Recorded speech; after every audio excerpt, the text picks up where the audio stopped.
Hello student, welcome back to my टीजेटा 24/7। This is Anita Sharma, your history mentor. Student, ये video उन सभी student के लिए बहुत इंपॉर्टेंट होने वाली है जो भी स्टूडेंट क्लास 12th हिस्ट्री का बोर्ड एग्जाम देने जा रहे हैं सीबीएसई का। ठीक है, तो अब आपको क्या करना है कि पढ़ाई तो हमने बहुत सारी कर ली है ना। हर एक कंसेप्ट को बहुत अच्छे से समझ भी लिया है क्योंकि इतने दिनों से हम प्रिपरेशन कर रहे हैं और उस प्रिपरेशन के हिसाब से आपका कॉन्फिडेंस लेवल जो है वो बिल्ड हुआ होगा। I know that. और आप हर क्वेश्चन को बहुत अच्छे तरीके से अपना आंसर लिख कर आने वाले हो, मैं ये भी जानती हूँ, है ना।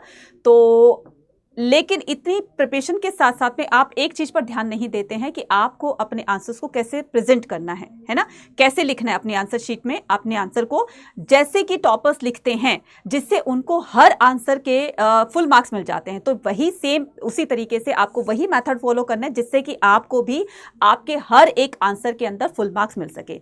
तो आज की इस वीडियो में यही बताने वाली हूँ कि किस तरीके से आपको टॉपर्स के जैसा आपको आंसर लिखना है ताकि आप भी अपने मार्क्स अच्छे से ले सको या फुल ले सको।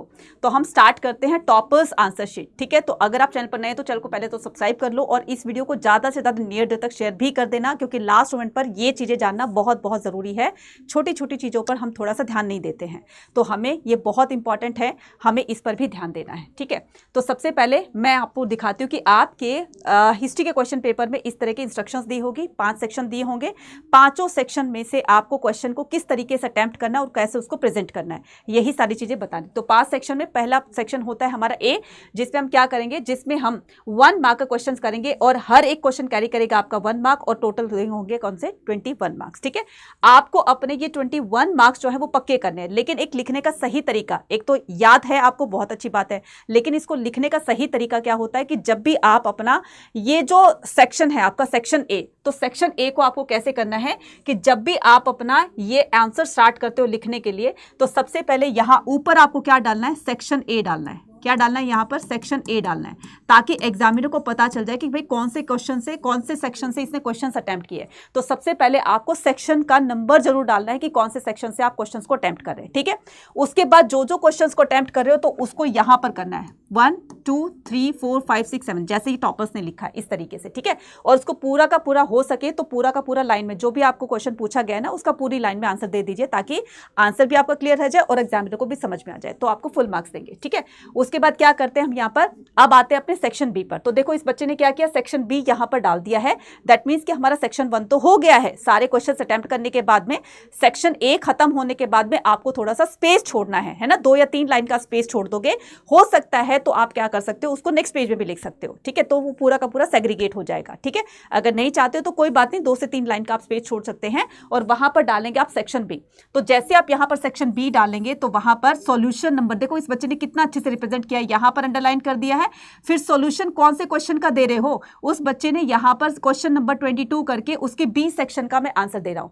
तो क्वेश्चन बी जो है इसने क्यों लिखा है, क्योंकि क्वेश्चन नंबर 22 के अंदर ए और बी दो उसमें थे, ऑप्शन थे, या तो ऊपर वाला करना था या नीचे वाला करना था। तो इस बच्चे ने प्रॉपर तरीके से उसको लिखा है कि मैं सेक्शन बी से सॉल्यूशन नंबर 22 का बी पार्ट कर रहा हूं और उसका सॉल्यूशन ये है। ठीक है, क्लियर है। अब मान लो इसमें बताया गया है कि हड़प्पा के बारे में, कि हड़प्पा सिविलाइजेशन के ड्रेनेज सिस्टम के बारे में आपको डिफाइन करना था, वो भी 3 मार्क्स में। तो 3 मार्क्स में बच्चे ने कैसे लिखा है, ध्यान से देख लो। इस टॉपर ने कैसे लिखा है कि सबसे पहले जो क्वेश्चन में पूछा गया उसको हेडिंग बना करके उसको थोड़ा सा इंट्रोड्यूस कर दिया है ना। उसके बाद drainage system of the Indus valley civilisation, तो ड्रेनेज सिस्टम को इस तरीके से डिफाइन कर दिया। अब इसने 1 2 3 4 3 मार्क्स में इसने टोटल 4 जो है वो पॉइंट्स बना दिए हैं और उसको पूरा का पूरा डिफाइन कर दिया। सेम ऐसे ही, और हर एक लाइन के बीच, मतलब ये 2 पॉइंट है ना, इन 2 पॉइंट्स के बीच में देखो इसने 1 लाइन का गैप छोड़ा है ताकि वो दिखने में भी सुंदर लग रहा है और पूरा का पूरा विजिबल हो रहा है, पूरा अच्छी तरीके से समझ में आ रहा है। यही चीज आपको भी करनी है, क्लियर है। और यहाँ पर मार्जिन भी छोड़ना है साथ में, है ना, यहाँ पर मार्जिन छोड़ना है। तो इतना जितना आपने यहाँ पर किया है इतना ही आप मार्जिन छोड़ दोगे और बीच में आप उसको लिखोगे, क्लियर है।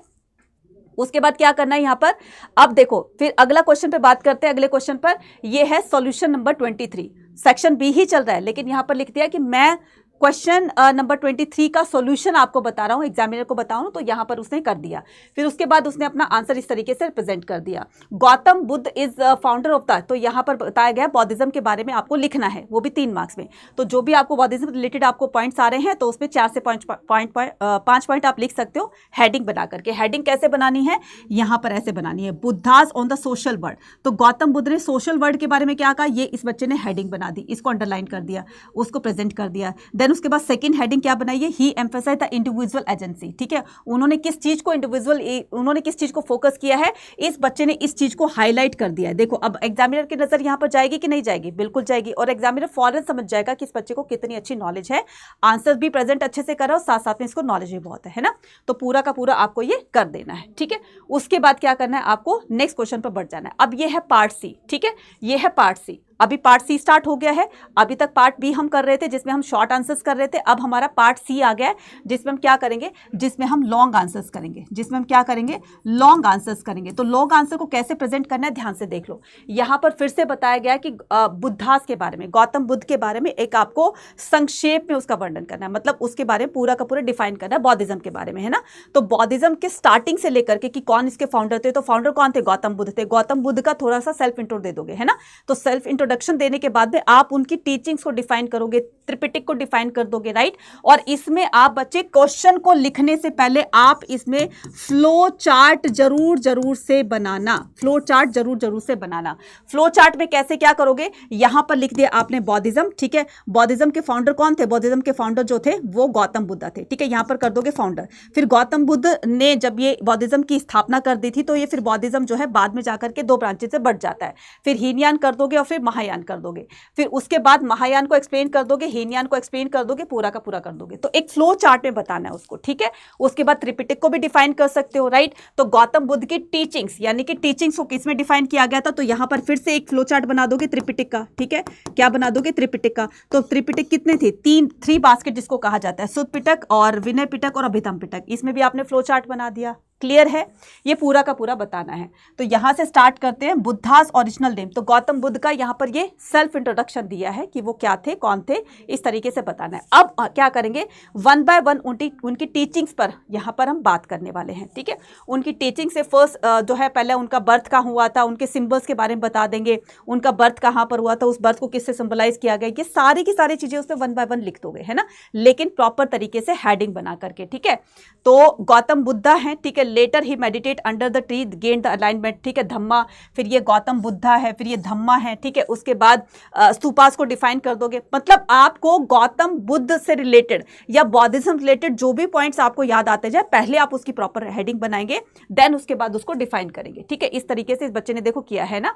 सौरव क्या होता है, ठीक है, उसके बाद सोशल वर्ड के बारे में गौतम बुद्ध के क्या विचार थे, राइट, उनकी बेसिक टीचिंग्स क्या थी, है ना, दुनिया के बारे में, वर्ल्ड के बारे में, किस तरीके से हमें अपनी डिजायर्स को, तो सारा का सारा ये टीचिंग्स पे। तो जैसे ही आप गौतम बुद्ध की टीचिंग्स को डिफाइन करते हो ना बच्चा, टीचिंग को डिफाइन करते हो, तो टीचिंग्स को जो है वो सुत्त पिटक में करना है आपको। ठीक है, तो टीचिंग्स को यहाँ पर सुत्त पिटक में कर दोगे, फिर यहाँ पर करोगे विनय पिटक में। विनय पिटक में संघ के रूल वगैरह दिए हुए थे, तो उसके साथ साथ में आप फ्लो चार्ट भी बनाओगे, तो इससे आपका आंसर सुंदर लगने के साथ साथ में भी एक बहुत ही ज्यादा अच्छे मार्क्स लेने में आपका इंपॉर्टेंट रोल प्ले करेगा। तो पूरा का पूरा ये डिफाइन कर दोगे। ठीक है, उसके बाद गौतम बुद्ध के लास्ट वर्डिंग क्या थे, संघ क्या होते हैं, संघ के बारे में पूरा का पूरा बता दिया, संघ में कौन कौन रहते थे और क्या क्या काम किया करते थे, मॉन्क की लाइफ किस तरह से होती थी, पूरा डिफाइन कर देना है। ठीक है, बौद्धिज्म के बारे में। ठीक है, बौद्धिज्म में जो भी संघ वगैरह में रहते थे, उनकी फंक्शनिंग क्या होती थी, कैसे काम किया करते थे, वो सारा लिख दोगे। गौतम ग्रोथ ऑफ द बौद्धिज्म, बौद्धिज्म किस तरीके से ग्रोथ पकड़ता है अपनी, है ना, किस तरीके से स्प्रेड होता है, वो सारा का सारा एक हेडिंग बना करके पूरा का पूरा उसमें डिफाइन कर दोगे। ठीक है, उसके बाद क्या आता है, उसके बाद आता है सेक्शन डी। सेक्शन डी आपका जो होगा वो क्या होगा, सेक्शन डी जो होगा वो सोर्स बेस्ड क्वेश्चन होगा। क्या होगा बच्चा, सोर्स बेस्ड क्वेश्चन का ये दिया होगा, जो कि क्या करेंगे हम, सोर्स बेस्ड क्वेश्चन का सेक्शन जो होगा वो आपके 3 क्वेश्चन दिए जाएंगे और हर क्वेश्चन कैरी करेगा आपका 4 मार्क्स, टोटल जो होंगे वो आपके 12 मार्क्स का ये क्वेश्चन होगा। तो तीनों के तीनों पैराग्राफ के क्वेश्चंस आपको देने होंगे, ठीक है। इसमें 3 क्वेश्चंस पूछे जाएंगे, 1 मार्कर और 2 मार्कर, एक होगा 2 मार्कर, 2 होंगे 1 मार्कर के, ठीक है। तो जैसे ही आपने पैराग्राफ को पढ़ा, पैराग्राफ के नीचे आपके क्वेश्चंस दिए होते हैं, क्वेश्चन के आंसर्स को आपको ऐसे लिखना है, ठीक है, ऐसे लिखना है। तो गांधी जी वाला ये कुछ पैराग्राफ था, तो वो पूरा पैराग्राफ पढ़ने के बाद में फिर आपको उसके आंसर्स देने हैं जो भी क्वेश्चन के अंदर लिखा होगा। Gandhi ji was concern about the eldest son as the elementary the smack of his the mind on going था। तो जो भी क्वेश्चन पूछा इस बच्चे ने उसका इजीली आंसर दे दिया और पॉइंट्स के अंदर आंसर दिया है। तो ये देखो इसके अंदर 1 या 2 मार्क्स आएंगे कि नहीं आएंगे, एग्जामिनर खुश और मार्क्स आपको दे देगा। इसी तरीके से सेकंड क्वेश्चन को इस तरीके से डिफाइन किया है एग्जाम्पल के साथ में, तो आपको एग्जाम्पल के साथ में उसको डिफाइन कर दोगे ना तो थोड़ा सा और आपके आंसर्स की वेटेज बढ़ जाएगी, ठीक है। ये इस तरीके से आपको डिफाइन करना है, ठीक है। नेक्स्ट आता है आपका सेक्शन ई, जो होता है वो आपका मैप बेस्ड क्वेश्चन का होता है, जो कि आपके 5 मार्क्स कैरी करेगा।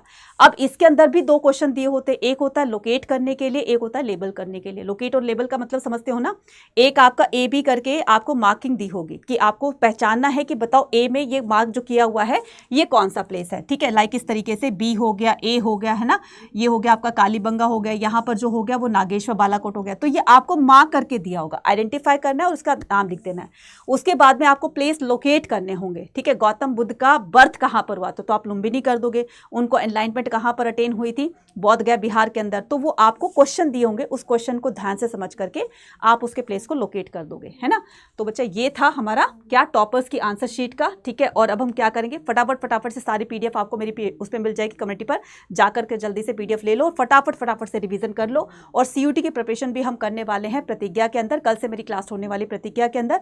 आज ही जाकर के इनरोल कर लो बच्चा इसको, क्योंकि कल से मेरी क्लासेस स्टार्ट हो जाएंगी और ये विंडो भी क्लोज हो जाएगी, है ना। आज लास्ट डे है, मैक्सिमम डिस्काउंट भी आज के दिन मिलेगा और साथ साथ में आज के दिन ही इसको इनरोल कर सकते हो, फिर ये हम क्लोज कर देंगे, उसके बाद एनरोलमेंट नहीं हो पाएगा।